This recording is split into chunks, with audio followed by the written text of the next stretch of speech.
الأول كده أنا بعتذر على شكل البوتاجاز. بصراحة أنا زهقت غسيل فيه، وكل ما اغسله حد من الولاد يدخل يعمل حاجة ونعمل عليه حاجة فيبقى بالشكل اللي انتم شفتوه ده.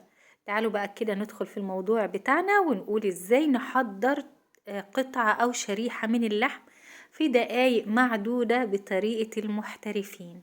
هنعملها بطريقة حلوة جدا جدا جدا، بجد هتاخدي طعم ممتاز ولا كأنك دخلتي أحسن مطعم. تعالوا كده نسمي الله ونبدأ الفيديو بتاعنا ونشوف هنعملها مع بعض ازاي. يا ريت بقى لو اول مره تشوفوني ما تنسوش تشتركوا في القناه وتفعلوا جرس الاشعارات على الكل، ويا ريت كمان تعملوا لايك للفيديو. ده هنا كيلو لحمه انا كنت شارياه علشان اعمله بكره للغدا، لكن بصراحه انا سهرانه كده بالليل وحسيت ان انا جعانه، فحبيت كده ان انا اخد منه حته صغننه كده واعملها ليا. فتعالوا كده نشوف مع بعض هنعملها ازاي. انا اخدت القطعه وبدات ان انا اقطعها او اشقها من النص بالشكل ده كده، لكن مش هنقطعها او هنفتحها للنهاية، بس كده هو بالشكل ده كده بالظبط. تمام. والاول انا بعتذر عن الاضاءة برضو، انا عاملة الاضاءة هادية علشان عينيا بتتعبني من الاضاءة الشديدة. تمام. فانا هنا بقى بعد ما جهزتها بالشكل ده كده، ده شكلها كده. بصوا من قريب فتحناها خالص كده من بعضيها، وبعدين هتحطيها في اي كيس عندك، بعدين هتبدأي تنزلي عليها بالشكل ده كده بحيث ان احنا نفردها وننعم الأنسجة بتاعتها تماما علشان يبقى سهل عليها او علينا ان هي تستوي. بصراحة الطريقة دي حلوة جدا جدا، لو جربتوها بجد هتبطلوا تسلقوا اللحمة. يعني احنا زهقنا خلاص من سلق اللحمة، فالمفروض ان احنا نعمل طرق جديدة نغير بيها طعم اللحمة المعتاد. بصراحة كانت تحفة جدا، شايفين جميلة. هنا بقى معايا 4 فصوص من الثوم وعليهم حوالي نص معلقة صغيرة من الملح، وحوالي نص مكعب مرقة دجاج. ممكن تستخدمي مرقة لحم لو متوفر عندك، دي او دي مفيش مشكلة. هنبدأ ان احنا نفرمهم كويس جدا مع بعض بالشكل ده وننعم الثوم تماما خلاص،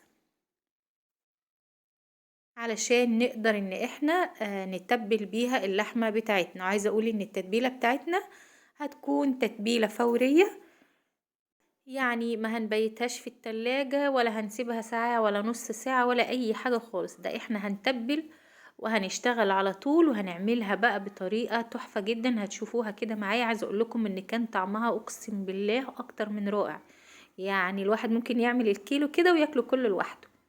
هنا ضفت كمان مقدار كده من الفلفل الاسود ومقدار من الكمون. لو عندك كزبره حطي اي توابل بقى انت حابه تضيفيها، ضيفيها التوابل دي بتاعتك انت.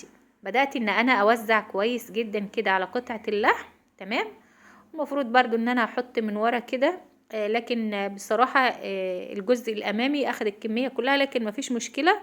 بحاول ان انا اقلبهم كويس مع بعض كده، وبجد كان طعمها حلو جدا والخلطة دي كانت ظاهرة فيها. يعني جربوها بقى وانتوا تشوفوا واحكموا بنفسكم. تمام. ده هنا كده شكلها بعد ما تبلتها وجهزتها معايا. اكون بقى مجهزة عندي جريل او طاسة اي حاجة متوفرة عندك، وننزل فيه بقى كده بمقدار حلو من الزيت، ونستنى بقى لما الزيت يسخن عندنا، وبعدين هنقوم جايبين بقى قطعة اللحم بتاعتنا ونازلين بيها بالشكل ده كده. النار تكون عالية، وانا هنا بحط رشة خفيفة كده من الشطة. تمام. تقدري تستغني عنها. وعودين هنا من البقدونس حطيتهم زي ما هما كده علشان مش يتحرقوا معايا على طول. ممكن تستخدمي روزماري مكان البقدونس لو متوفر عندك، او زعتر. تمام، بس يكون فريش وطازة زي كده. فانا عشان مش عندي بصراحة فانا استخدمت البقدونس واداني نتيجة كويسة جدا برضو. هنا بعد ما خدت لون آه، من الجهة قلبتها على الجهة التانية. عايز اقول ان هي كان طعمها تحفة جدا. شايفين ممتازة، ريحتها كانت رهيبة.